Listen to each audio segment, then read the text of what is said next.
दोवड़ा थाना सर्कल में अपहरण और फिरौती वसूलने की वारदात।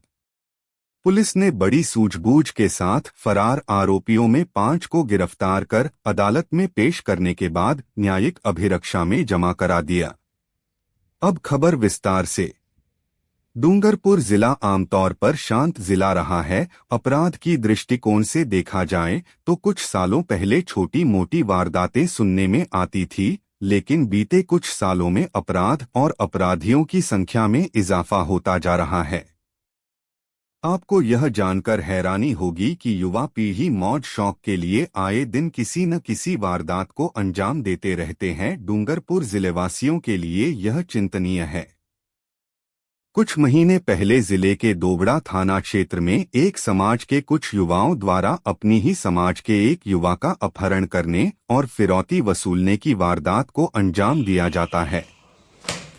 दोवड़ा थानाधिकारी परमेश्वर पाटीदार ने बताया कि अपहरण और फिरौती वसूलने वाले आरोपी 5 युवकों को किस तरह से कानून के शिकंजे में लिया गया।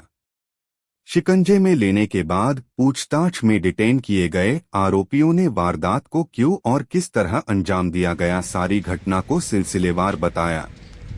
आरोपियों द्वारा वारदात के दौरान काम में ली गई कार को बरामद कर लिया गया। पूछताछ से मामले की तह तक पहुंचने के बाद कानूनी तौर पर गिरफ्तार 5 आरोपी युवकों को न्यायालय में पेश किया गया, जहां न्यायालय के आदेश पर 5 आरोपियों को पुलिस ने न्यायिक अभिरक्षा के लिए जेल खाने में जमा करा दिया गया। बछड़िया की महिला दापू पाटीदार ने मुकदमा दर्ज करवाया था कि उसका पुत्र जिगर है, जो कि कोलखंडा टूर्नामेंट कबड्डी की समाज की टूर्नामेंट थी, उसमें देखने के लिए गया था मैच।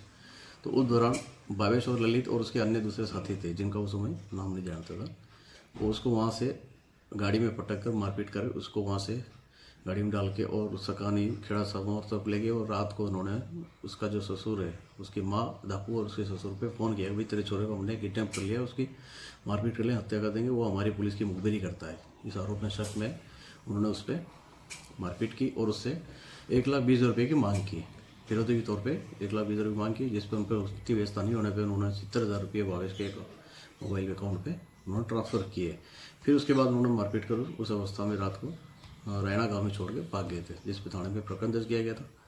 उस प्रकरण का अनुसंधान में लगभग 3-4 महीनों से वो फरार चल रहे थे। उसकी तलाश करने की बहुत कोशिश की।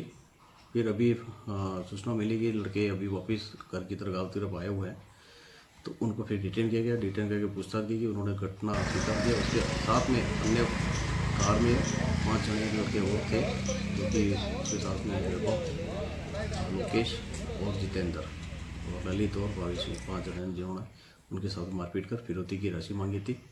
और उसके साथ में अन्य लड़के और भी हैं जिन्होंने उसके साथ में मारपीट की है, जिनकी अभी तलाश कर रहे हैं। युक्त घटना का मूल कारण ये था कि पुलिस की एक खबरी है और कोई सूचना देता है, इस आरोप में उनके साथ में उसने मारपीट की और उनसे फिरौती मांगी थी, जिसमें उनको गिरफ्तार कर बाद अनुसंधान में उसको जेल भिजवा दिया गया है। और आगे अभी प्रकरण का अनुसंधान जारी है। जो भी अन्य साथी है उनकी तलाश हम कर रहे हैं। उसके साथ में जो घटना में उन्होंने प्रयुक्त की थी हुंडई कार है, उस कार को भी हमने जब्त किया है।